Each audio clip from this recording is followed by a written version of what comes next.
Hey guys, welcome to Education Hub.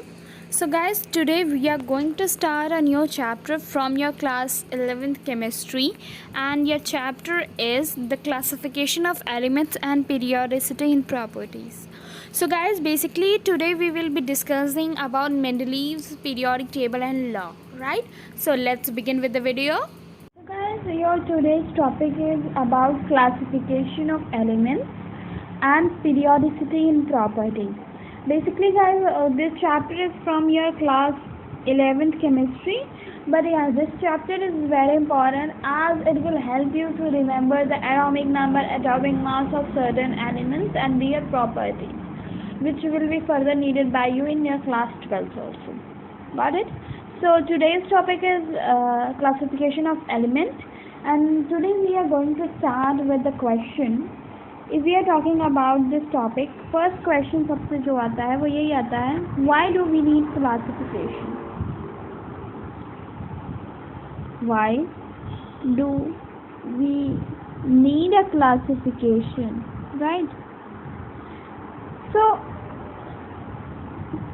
that is the question कि हम लोग elements जानते हैं, उनकी प्रॉपर्टीज भी बहुत सी जानते हैं, बट हमें इसको क्लासिफाई करने की ज़रूरत क्यों पड़ी? सो इसका सबसे अच्छा आंसर यही है कि with the increasing phase of time के बढ़ने के साथ क्या हुआ कि लॉट एलिमेंट्स को डिस्कवर किया जाने लगा, and that discovery leads to the collection of 118 elements at present. यानी कि अभी हमें जितने भी एलिमेंट्स पता है वो कितने हैं? 118 एलिमेंट्स. सो अगर हम एक एक एलिमेंट्स को बैठकर उनकी प्रॉपर्टीज स्टडी करें या उनके बारे में रिएक्शंस देखें, so it is impossible almost, right? So इसी चीज़ को इजी करने के लिए हमने क्या किया, क्लासिफिकेशन के कुछ मेथड्स डेवलप किए. उसमें हमने क्या किया कि जितने भी एलिमेंट्स कुछ सेम प्रॉपर्टी शो करते हैं या सेम स्टेट के हैं, ठीक है, या कुछ फंक्शन उनके सेम है, फॉर्मेशन उनका सेम है, तो हमने क्या किया, उनको एक पर्टिकुलर कैटेगरी में रख दिया. ठीक, जब उनको एक पर्टिकुलर कैटेगरी में रखा हमने, तो क्या बन गई, एक हमारी टेबल फॉर्मेशन हो गई, and that table is known as periodic table for you all. What is it known? Periodic table. Periodic table क्या है? एक ऐसी टेबल है guys in that all elements are placed according to their properties, nature, right? So periodic table में सारे elements जो हैं वो किसके बेसिस पे हैं? अपने नेचर एंड पीरियोडिक प्रॉपर्टी के बेसिस पे हैं. So how will you define a periodic table? Periodic table को आप कैसे डिफाइन करोगे? So periodic table is your arrangement of various elements,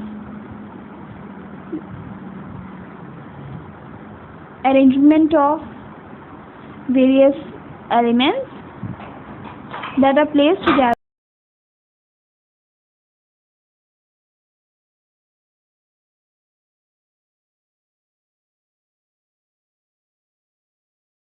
next topic है हमारा मेंडलीव पीरियोडिक टेबल. मेंडलीव ने क्या किया था, पहली सबसे पीरियोडिक टेबल दी थी, that is now called as Mendeleev periodic table. Got it? Mendeleev ने दुनिया की सबसे पहली पीरियोडिक टेबल दी थी, एंड इन दैट टेबल इन्होंने बहुत सारी प्रॉपर्टी के बेसिस पे क्या किया था, एलिमेंट्स को क्लासिफाई किया था. मेंडलीव ने ये टेबल हमें कब दी थी? Around in year 1869. In which year? 1869. इस ईयर में इन्होंने हमें ये टेबल दी थी, और इन्होंने क्या बेसिक प्रॉपर्टी ली थी? बेसिक प्रॉपर्टी इन्होंने ली थी इंक्रीजिंग एटॉमिक मास. इन्होंने किस बेसिस पे इस टेबल को फॉर्मुलेट किया था? Increasing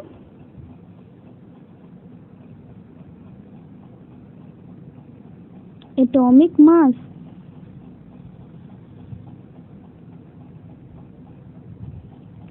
increasing atomic mass of element के बेस पे इन्होंने एलिमेंट्स को अरेंज किया था। ठीक है, ये जो प्रॉपर्टी इन्होंने फॉर्मुलेट की थी इसके बेसिस पे इन्होंने एक लॉ दिया इस प्रॉपर्टी। सो जो लॉ इन्होंने दिया था उसको हम मेंडलीव पीरियोडिक लॉ कहते हैं। क्या कहते हैं? Mendeleev periodic law.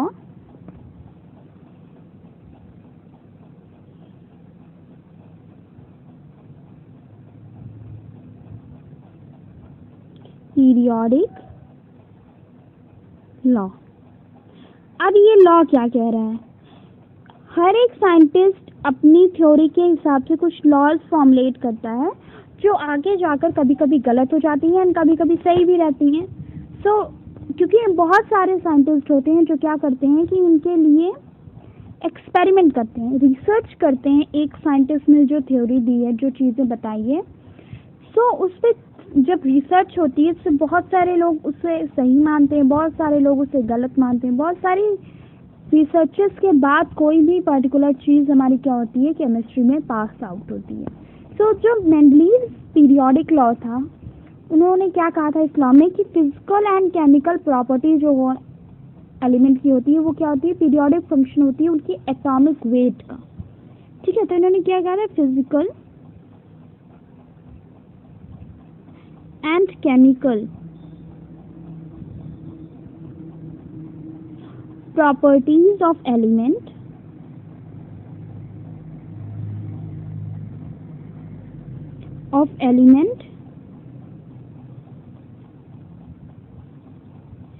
is periodic function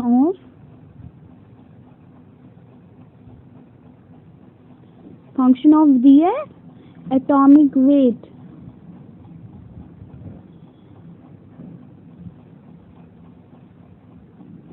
atomic weight. Got it? इन्होंने किस बेसिस पे टेबल फॉर्मुलेट की थी? अभी मैंने बताया था एटॉमिक वेट जो था एलिमेंट्स का, उसको इन्होंने इंक्रीजिंग ऑर्डर में प्लेस करके उसका किसका मतलब पीरियोडिक टेबल का फॉर्मेशन किया था। सो इन्होंने उस बेसिक जो अपना एक क्राइटेरिया लिया था एटॉमिक वेट, उसके हिसाब से इन्होंने ये पीरियोडिक लॉ भी फॉर्मुलेट किया कि जो भी केमिकल एंड प्रॉपर्टीज होती हैं फिजिकल हमारी एलिमेंट्स की, वो क्या होती हैं, पीरियोडिक फंक्शन होती है उसके एटॉमिक वेट का। गॉट? सो ये तो इन्होंने लॉ दिया था। अब इसमें इन्होंने कुछ फॉर्मुलेशंस बताए थे, that is your characteristic means की फीचर क्या बताए थे इन्होंने अपनी टेबल के। फीचर ये बताए थे इन्होंने, कुछ इन्होंने स्पेशल फीचर बताया अपनी टेबल के कि इस हिसाब से हमने अपनी टेबल फॉर्मुलेट किया कि इनकी जो टेबल थी वो उसका जनरल स्ट्रक्चर क्या था। Got it? सो कैरेक्टरिस्टिक्स जो थी इसकी वो कुछ इस टाइप की थी।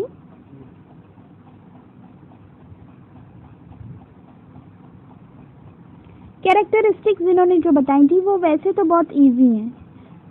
यही दो चीज़ पढ़नी है। सबसे इम्पोर्टेंट आपकी मॉडर्न फॉर्म यानी कि long form of periodic table है, जो भी हम आगे पढ़ेंगे। इसमें सिर्फ एक दो चीज़ें ही पढ़नी होती हैं। सो सबसे पहले जो कैरेक्टरिस्टिक इन्होंने बताई थी कि इनकी टेबल में क्या थे, 8 वर्टिकल कॉलम्स थे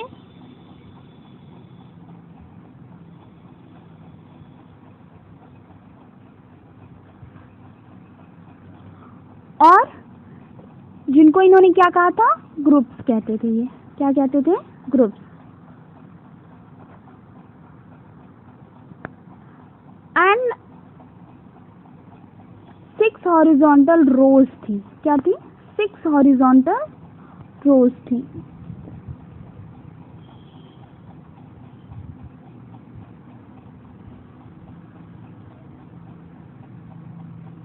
जिसको इन्होंने क्या कहते थे, period.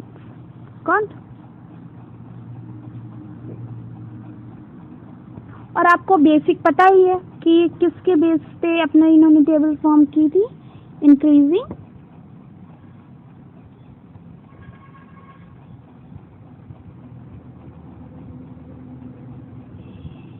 atomic weight. Got it? So बस ये दो चीज़ें हैं कैरेक्टरिस्टिक जो आपको याद करनी है. अब जो नेक्स्ट चीज़ उसमें सबसे इम्पोर्टेंट आपको याद करनी है कि ड्रॉबैक. इनके ड्रॉबैक्स क्या थे कि ये टेबल फेल हो गई और मॉडर्न फॉर्म ऑफ टेबल आ गई. Got it? So see, failure आप लिख सकते हो, ड्रॉबैक लिखो, whatever you convinced with. Got it? So drawback हम लिखेंगे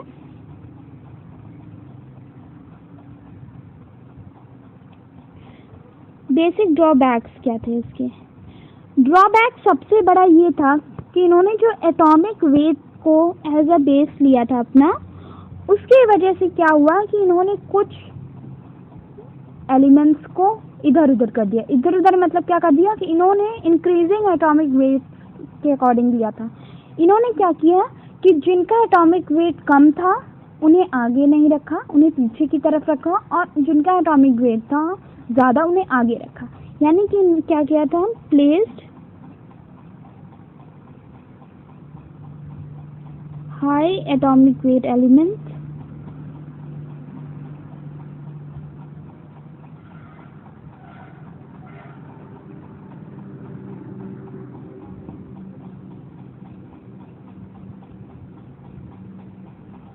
before low weight. Got?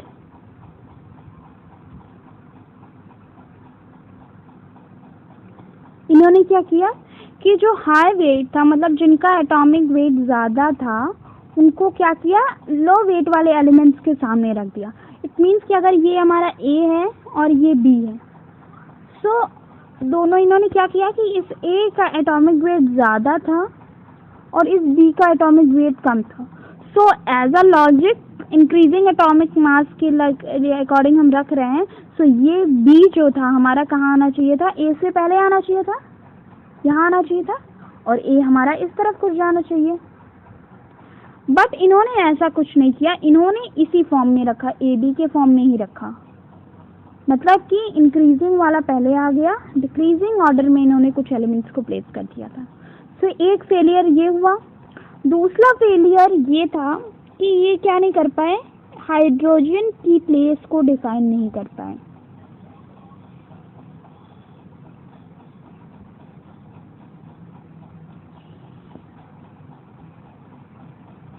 क्या कर पाए कि हाइड्रोजन की प्लेस को डिफाइन नहीं कर पाए.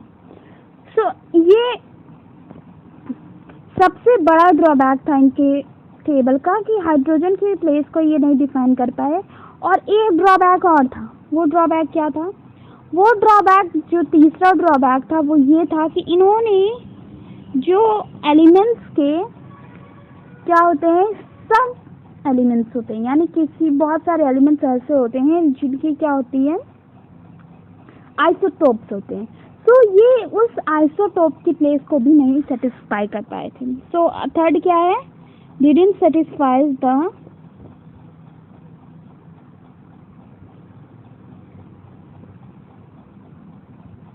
Place for the isotope of elements.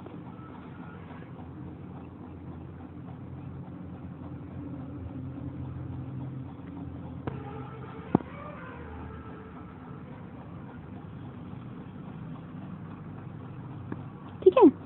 तो क्या हुआ कि आइसोटोप, जैसे कि आपका कार्बन होता है, कार्बन का दो होता है, एक 12 होता है और एक 14 होता है. ये दोनों आइसोटोप है, यानी कि कार्बन के सब पार्ट्स हैं. कार्बन बहुत सारे सब पार्ट्स होते हैं. तो इस वजह से इस कंडीशन को, ये मतलब कि इनकी टेबल में आइसोटोप्स की कोई प्लेसमेंट नहीं हुई थी, जिसकी वजह से क्या हुआ, इनकी टेबल सेटिस्फाई नहीं कर पाई साइंटिस्ट के कुछ क्वेश्चंस को, जिस वजह से इस टेबल को क्या कर दिया गया, नेग्लेक्ट कर दिया गया. Got it?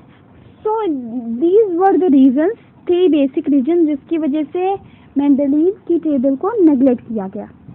फिर इस पर रिसर्च शुरू हुई, बहुत सारे साइंटिस्ट आए जो रिसर्च करने लगे, जिन्होंने रिसर्च की And after that, But guys, there was a modern formulation periodic of law modern and table, periodic table this and topic modern we will periodic discuss in law. next video, as it is a long topic, right? So that's all for today. Thank you so much for watching the video. Please do like, share and subscribe. We'll soon meet in the next video. Bye bye.